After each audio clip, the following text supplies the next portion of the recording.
Hi friends, कमलास kitchen को आपण मानक स्वागत। आज मुझे नहीं आसी भेज रोल रेसिपी टे चलतु देखी ना। ये मुझे बंधाकोबी को काटिक रखी किसी गाजर नहीं जाइए, किसी कैप्सिकम, किसी पियाज, किसी कटा हुआ अदा, किसी कटा हुआ रसुण, किसी कंचा लंका। देखो ये गोटे पैन गरम कर देछि, किसी तेल नहीं जाइए, जीरा फुटे नहीं जाइए, मु अदा को ऐड कर देछि, रसुण को भी दे देछि, कंचा लंका को भी दे देछि। ताको हमें टिके फ्राए करबा 20-30 सेकेंड पर्यंत फ्राए करवा। देखो आम फ्राए हो गला से मुझे काटिक रखि पियाज को ऐड कर दूँगी। ताको आम किसी टाइम फ्राए करवा, टिके जमती पियाज सॉफ्ट हो हिसाब से आम फ्राए करवा। देखो आम पियाज टी सॉफ्ट हो गला से कैप्सिकम ऐड कर देछि।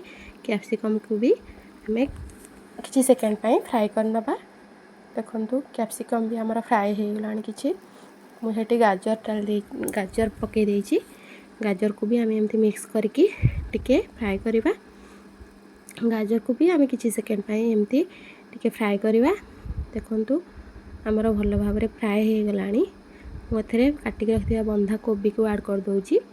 बंधाकोबी को भी आम से मिक्स करके फ्राए करवा।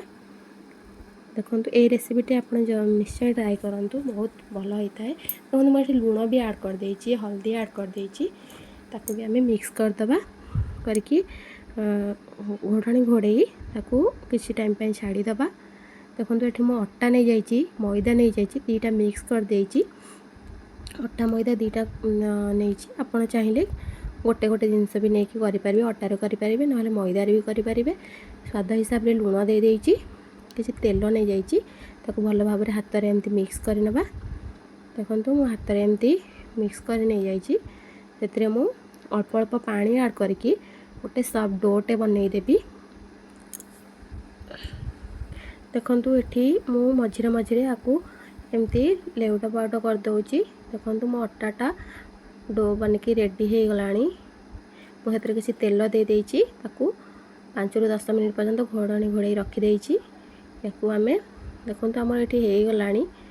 आम ये केचप ऐड करिया। मुझे सोया सॉस नहीं, गोटे चम्मच सोया सॉस नहीं,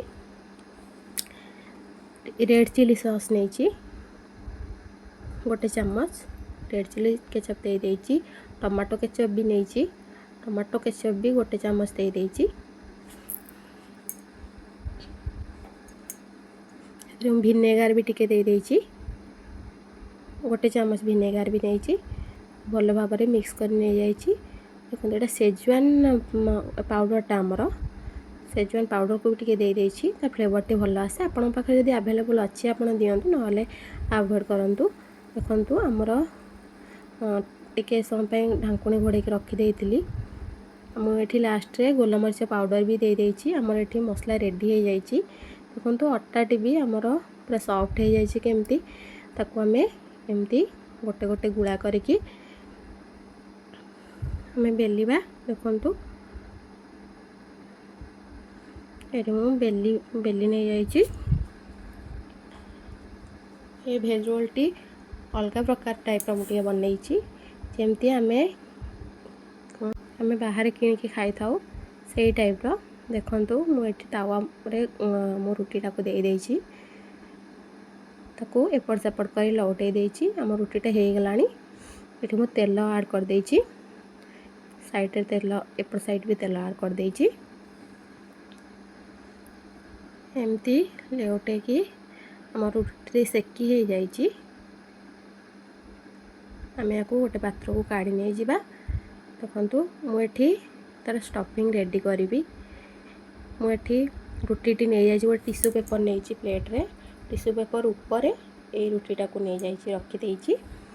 से मु केचप, टमाटो केचप ऐड कर देछि।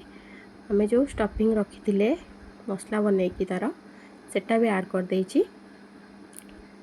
तापरे मु किछि बीटरूट को एमती ग्रेट करके दे देछि, गाजर को ग्रेट करके दे देछि, पियाज एमती लंबा लंबा काटिकी दे देछि। एथिरे कोबी, बंधा कोबी भी एमती लंबा लंबा काटिकी दे देछि। देखंतु आकु आमे एमती रोल कर नबा।